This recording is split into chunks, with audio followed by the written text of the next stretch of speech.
ढम ढम ढम ढोल बाजे हो बाजे, ढोलीड़ा ढम ढम हो बाजे, ढोलीड़ा ढम ढम। रे राम रे सबसे बड़ा तेरा नाम, हो शेरों वाली ऊंचे डेरों वाली, बिगड़ी बना दे मेरे राम राम रे। रामचंद्र कृपाल भज मन, हरण भव भय दारुणम, नव कंच लोचन कंच मुख, खर कंज पद कंजारुणम। आप लोग सोच रहे हो गई कि अरे क्या हो गया तरंग को, गाने पे गाने गाने पे गाने गा रहे हैं। सो आई वाज जस्ट टेलिंग कि कितना डिफरेंट वे है नवरात्रि को सेलिब्रेट करने का। कहीं गरबा है तो कहीं माता के भजन है, तो कहीं पर रामचंद्र जी की आरती है। बिल्कुल दशहरा आने वाला है and tomorrow is Dussehra. Everyone is going to celebrate Dussehra. New Jersey में काफ़ी धूमधाम से दशहरा भी बनाया जाता है। एक्चुअली हम लोग जो इस तरीके से दशहरा बनाते हैं वो बहुत ही डिफरेंट वे है, और जो नॉर्थ इंडिया में रहते हैं लोग आई थिंक काफ़ी ज़्यादा उस चीज़ के साथ अपने आप को रिलेट कर पाएंगे जो मैं बताने वाली हूँ। एंड साउथ इंडिया में थोड़ी और डिफरेंट तरीके से मनाया जाता है। So there are so many different ways of celebrating Dussehra. और दशमी की पूजा बिल्कुल डिफरेंट तरीके से होती है, महालय बोलते हैं, and that happens in Bengal side में ये सब इस तरीके से मनाया जाता है, that is called Mahalaya. So देखिए हर एक का अपना एक अलग अंदाज, एक अलग तरीका है। और मैसूर का दशहरा तो देखने वाला होता है, वहाँ पे इतनी बड़ी बड़ी झांकियाँ निकलती हैं। राजा जी जो है वहाँ के मैसूर के, वो आते हैं और सबके सामने बाहर आते हैं और सबसे मिलते हैं, सबको वेव करते हैं। So that is a different kind of full नज़ारा। इतने सारे हाथी घोड़े सब आते हैं, पालकियाँ निकलती हैं। प्रोसेशन का जो देखने का मज़ा है, अगर किसी ने नहीं देखा है मैसूर का दशहरा, तो this is something which you should put in your bucket list.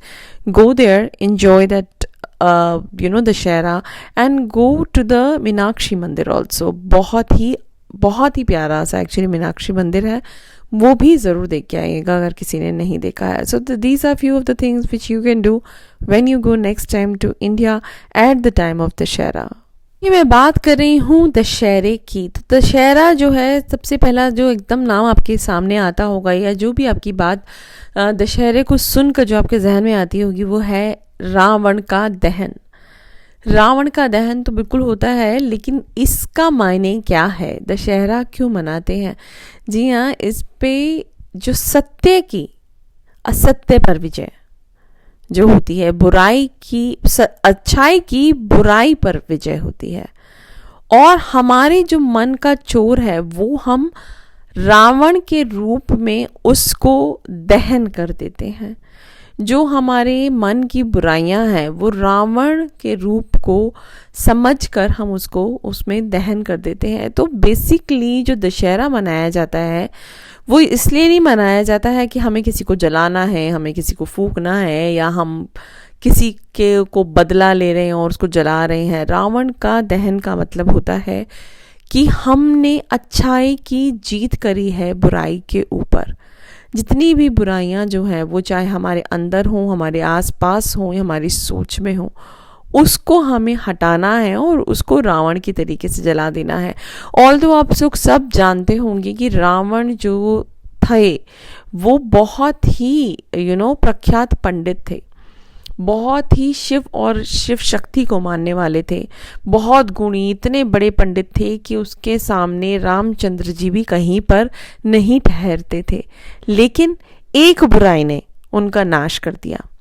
जैसी सोने की लंका उन्होंने बना रखी थी, दुनिया में ऐसी लंका कहीं नहीं थी। ना उतना शक्तिशाली कोई इंसान था जिसने शिव शक्ति को भी अपने वश में कर रखा था और उसकी पूजा करते थे, उसका कभी गलत इस्तेमाल नहीं करा। लेकिन जो उन्होंने एक गलती करी, उस गलती ने उनकी पूरी अच्छाइयों को दबा दिया और उस चीज़ की उनको इतना बड़ा चीज़ भुगतनी पड़ी कि आज तक कहाँ तो सतयुग और कहाँ अब कलयुग आ गया है, तब तक हम रावण को फूंकते आ रहे हैं और हम उसको बुरा बोलते आ रहे हैं और बुरा ही समझते आ रहे हैं। देखिए, इसीलिए बोलते हैं कि नहीं, आप अच्छा करते चलो, बुरा जैसे ही आप करोगे ना तो आपकी 100 अच्छाइयाँ जो है वो एक बुरे से जो है वो ढक जाती हैं और आपकी सारी की सारी जितना भी आपने किसी के लिए करा होता है ना, करा धरा मलिया मेट हो जाता है। बोलते हैं कि नहीं, बोलते हैं कि मैंने किसी के लिए कितना कुछ किया है। आप अपने दोस्तों के साथ या अपने रिश्तेदारों की या कहीं पर भी किसी के साथ भी आप कितना ही अच्छा कर लो, 100 बार आपने अच्छा करा होगा, लेकिन अगर आप एक बार उनको कुछ गलत बोल देते हो तो वो आपकी सारी जितनी करी करी अच्छाइयाँ हैं उनके लिए वो सब भूल जाते हैं।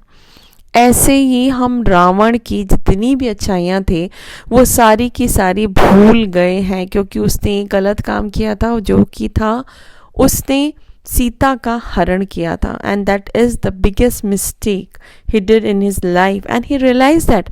बट होता है ना अहम, your ego that has been there with him, और वो ईगो के चक्कर में उसने उसको वापस भी नहीं करा, ना कभी सीता को हाथ लगाया।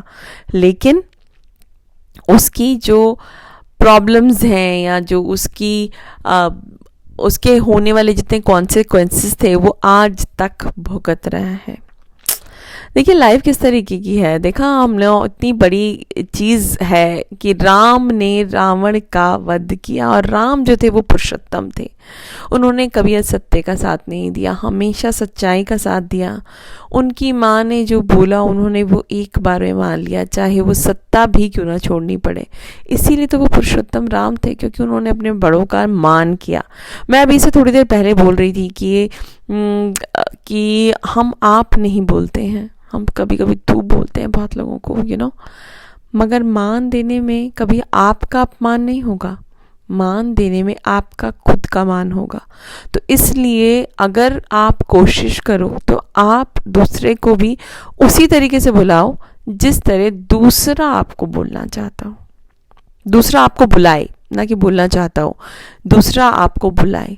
अगर आप किसी को तू या गंदी लैंग्वेज में बात करोगी तो आप उससे ये मत एक्सपेक्ट करना कि वो बंदा आपको अच्छे से बात करेगा। So always remember that these are few of the things that I know everywhere. आजकल व्हाट्सएप ज्ञान कितना आने लग गया है, टिकटॉक पर है, इंस्टा पे है, फेसबुक, हर जगह मिलता है, लेकिन हम उसको अप्लाई नहीं करते हैं। हम उसको बस पढ़ते हैं, देखते हैं और आगे ट्रांसफ़र कर देते हैं। लेकिन आज आप कोशिश करके देखना, अपने बच्चों से शुरुआत करो, अपने बच्चों को तू की जगह आप बोलना शुरू करो। आप खुद ही देखना कि चीज़ें चेंज होनी शुरू हो जाएंगी। Your kids are going to start talking like you are talking. So just make sure कि आप अपने बच्चों के साथ सबसे पहले अच्छा बिहेव करो, उसके बाद आप आगे कहीं बिहेव करो। तो चलिए, ये तो बातें थी दशहरे की और हमारे लाइफस्टाइल को जीने की। तो इसी बात पे एक प्यारा सा गाना आप लोगों के लिए, घर मोरे परदेसिया।